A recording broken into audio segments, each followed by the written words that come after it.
One thing about being somebody from Alabama that now lives in Colorado, I moved out here 5 years ago. Y'all can look it up. I'm one of the very few people that have ever time traveled in this country. I went from horseback to plugging in a Prius, so that's pretty cool. A lot of things I've had to get used to. You know, it's an easy observation for me being from Alabama, but one thing I've noticed is there's a big hipster movement going on that's going full circle right back to me. I own a bunch of popular clothes on fucking accident. And what I mean is, if you go to any coffee shop in any major city, the person serving you that latte is going to be wearing a whole lot of Carhartt. When I was growing up, Carhartt meant that you were a country-ass kid. Your dad might be a plumber. You didn't excel in math. It was a working man's brand, you know? It didn't shrink when you washed it. It didn't snag on fences. It was never a mainstream brand. Now it's the most popular shit. I mean, I got Carhartt for every Christmas growing up. Every time, and I didn't want it. I wasn't excited as a 14-year-old. And my dad would say the same thing every time. That right there is gonna last you forever.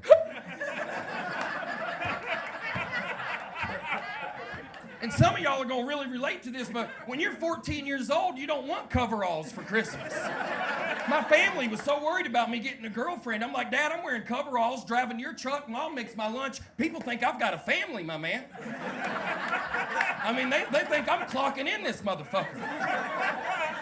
I mean, I was never proud of wearing Carhartt growing. Looking like a coal miner wasn't cool. Now, y'all could go out here, just right out here on College, and the kid will come by on a skateboard. He'll have on a Carhartt hoodie, ripped jeans. And that blows my mind, because where I'm from in Alabama, if you have a Carhartt hoodie and ripped jeans, you have a gravel driveway. I just never saw that coming. Same thing with the brand Champion. If you grew up in the 90s, you know that Champion was the least popular brand. You wanted any brand in the world besides. It was a Kmart brand. Y'all know what I'm talking. You'd get it for Christmas. It'd come brand new with the tags on it. It'd still smell like cigarettes. I mean, I remember opening it up and being like, it smells like Pall Malls. This is brand new. So the fact that it blows my mind. And some of my friends are like, Derrick, man, you can't be mad that it's making a comeback. I'm like, listen, Dakota, let me tell you what a fucking comeback is. It means you were once something, and now your ass has showed up. They just got here!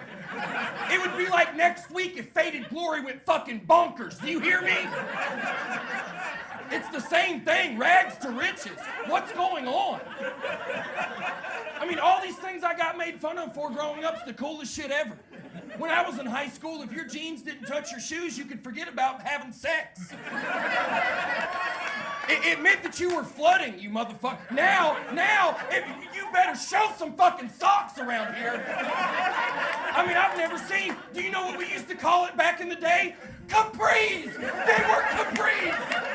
Do you hear me? What happened to that fucking word? Where the fuck did it go? You're wearing capris, Sam!